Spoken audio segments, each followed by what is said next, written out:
Halo semuanya, kembali lagi dengan kami dari Institut Teknologi Tangerang Selatan.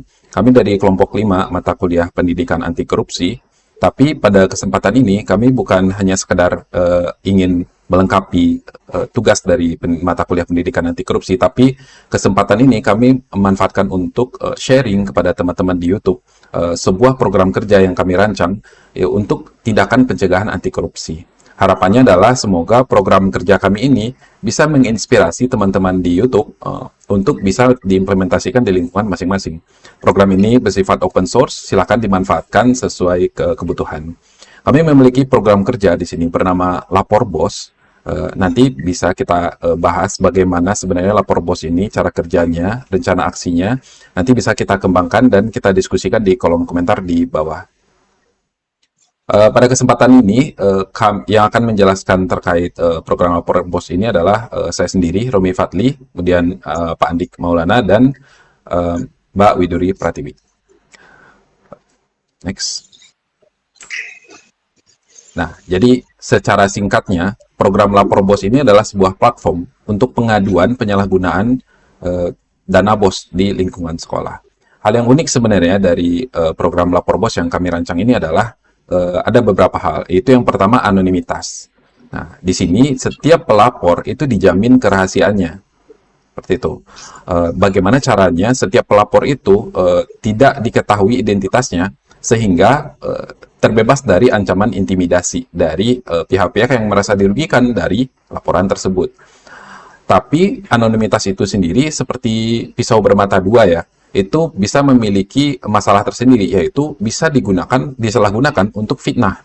Nah, oleh karena itu kami di sini juga menyediakan mekanisme pembuktian di sini, di mana setiap pelapor itu harus memiliki bukti atas apa yang dia laporkan.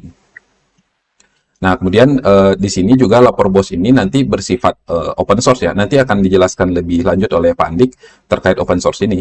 Ini nanti kaitannya adalah dengan bagaimana menjamin anonimitas tersebut gitu. Nah, terkait visi misi dan detail seperti apa program Lapor Bos ini dan rencana aksinya seperti apa, nah itu akan dijelaskan oleh rekan saya Mbak Widuri. Silakan Mbak Widuri. Next. Sebentar. Secara garis besar, program Lapor Bos ini bertujuan untuk mewujudkan sistem ekosistem pengelolaan dana bos yang transparan, akuntabel, dan bebas dari korupsi, khususnya di lingkungan sekolah yang menjadi target implementasi. Di kita ada 4 fokus utama dalam program ini. Yang pertama ada pengembangan dan pengimplementasikan platform Lapor Bos, yaitu sebuah platform digital yang bisa diakses melalui website atau aplikasi. Platform ini juga dirancang agar aman, mudah digunakan, dan yang paling penting adalah menjamin anonimitas pelapor 100%, di mana dilengkapi dengan fitur mengunggah bukti laporan. Yang kedua, ada meningkatkan kesadaran dan partisipasi warga sekolah. Kami akan melakukan sosialisasi secara masif kepada siswa, guru, orang tua, dan komite sekolah agar mereka memahami modus-modus penyimpangan dana bos dan tahu bagaimana berperan aktif dalam pengawasan melalui platform ini. Dan yang ketiga ini kami ingin menciptakan efek jerak, di mana ketika para pengelola dana bos seperti kepala sekolah atau bendahara sadar bahwa setiap tindakan mereka diawasi secara independen oleh pihak internal yang tidak teridentifikasi, mereka akan berpikir 2 kali sebelum melakukan penyimpangan. Dan terakhir ini kami akan membangun sinergi antara pemangku kepentingan dengan menciptakan alur komunikasi yang efektif. Laporan-laporan yang masuk akan diverifikasi dan kemudian diteruskan kepada pihak berwenang seperti Dinas Pendidikan, Inspektorat, hingga komite sekolah agar dapat ditindaklanjuti sesuai prosedur.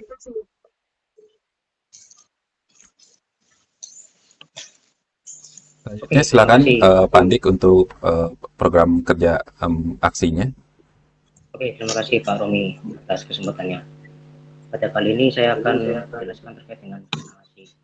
Rencana aksinya sendiri terdiri dari 4 fase utama, yang mana yang pertama terkait dengan fase 1 itu 3 bulan pertama terkait dengan penyiapan saluran aman untuk melapor, dalam hal ini platform yang disebutkan tadi open source. Yang kedua terkait dengan edukasi dan ajakan melapor. Yang ketiga terkait dengan tindak lanjut dan eskalasi dengan membangun kemitraan. Yang keempat terkait dengan evaluasi dan perluasan dampak. Lanjut ke slide berikutnya, Pak. Oke, untuk penjelasan detailnya, untuk fase 1, karena di sini adalah menyediakan saluran aman dan untuk pelapor, maka kita akan berupaya untuk membangun platform BOS yang open source, simple, anonim, dan bisa diakses siapa saja. Tujuannya agar warga sekolah merasa aman ketika melapor dan percaya untuk mulai berani melapor. Kenapa open source itu penting? Dengan menjadikan kode aplikasi ini menjadi open source terbuka, siapapun termasuk aktivis atau developer dari pihak pemerintah bisa ikut serta mengembangkan fitur-fitur yang masih perlu perbaikan. Saya ikut juga untuk melakukan audit, memeriksa dan memastikan bahwa tidak ada pelacakan identitas tersembunyi. Terus data pelapor benar-benar dienkripsi, dalam hal ini tidak perlu untuk menyebutkan nama. Yang ketiga terkait dengan tidak ada celah keamanan yang bisa membahayakan pengguna. Misal di sini kan pelapor mengunggah bukti atau dokumen terkait dengan adanya indikasi penyalahgunaan dana BOS, itu bisa berupa bukti chat atau dokumentasi atau fakta di lapangan dengan dokumentasi administratif yang tidak sesuai, itu bisa dilaporkan. Nah, dalam ini misalkan foto bisa kita pakai untuk algoritma EXIF agar tidak bisa dilacak ketika dilakukan digital forensik. Jadi yang diperlukan adalah metadatanya. Nah, di sini tujuannya untuk open source ini agar tercapainya transparansi yang menjadi dasar kepercayaan. Karena platform ini bukan sekedar alat teknologi, tapi gerakan sosial yang mengedepankan perlindungan pelapor dan keterbukaan dalam proses. Jadi untuk targetnya, pertama platform berbasis web yang siap digunakan dan open source. Terus yang kedua terkait dengan SOP pelaporan lengkap dan bisa dipahami siapa saja. Terus materi edukasi siap disebarkan ke warga sekolah. Repository di-attach ke GitHub dengan private dan selanjutnya diundang bagi siapa yang ingin tertarik berkontribusi menyebarkan. Oke, untuk fase yang kedua terkait dengan mengajak warga sekolah berani melapor. Jadi yang sudah disiapkan ini kita sosialisasikan ke sekolah dan media sosial melalui campaign atau kampanye. Kampanye ini ditekankan ke rasa yang aman, kepercayaan, dan kemudahan penggunaan. Itu targetnya 75% warga sekolah tahu platform, minimal 15 laporan valid tiap semester. Dibuktikan dengan itu yang akan kita jadikan target atau goal. Untuk yang fase ketiga terkait dengan menindaklanjuti laporan dan bangun kepercayaan. Laporan yang masuk diverifikasi kemudian diteruskan ke pihak stakeholder lainnya, misalkan ke dinas pendidikan provinsi. Target tidak ada respon dan tindak lanjut dari dinas.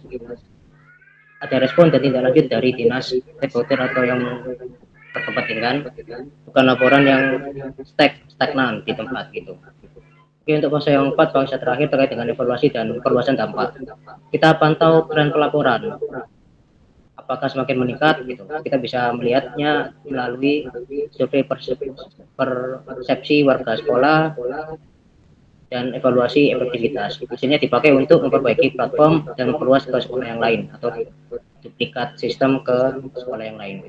Untuk targetnya penurunan kasus dalam 2 tahun, terus peningkatan kepercayaan publik dan partisipasi warga makin aktif. Oke, itu yang saya sampaikan. Saya serahkan ke moderator. Oke, baik. Terima kasih Pak Andi, terima kasih Mbak Widuri. Ya, jadi lebih kurang seperti itu ya teman-teman terkait dengan program lapor BOS ini. Nah, semoga dapat menginspirasi untuk dikembangkan menjadi ide-ide yang lebih baik lagi. Bagaimana caranya kita mencegah untuk terjadinya tindak korupsi di lingkungan sekolah, terutama penyalahgunaan dana BOS. Sekian dari kami dari Institut Teknologi Tangerang Selatan. Lapor BOS, laporkan penyalahgunaan dana BOS ya, Bos. Oke.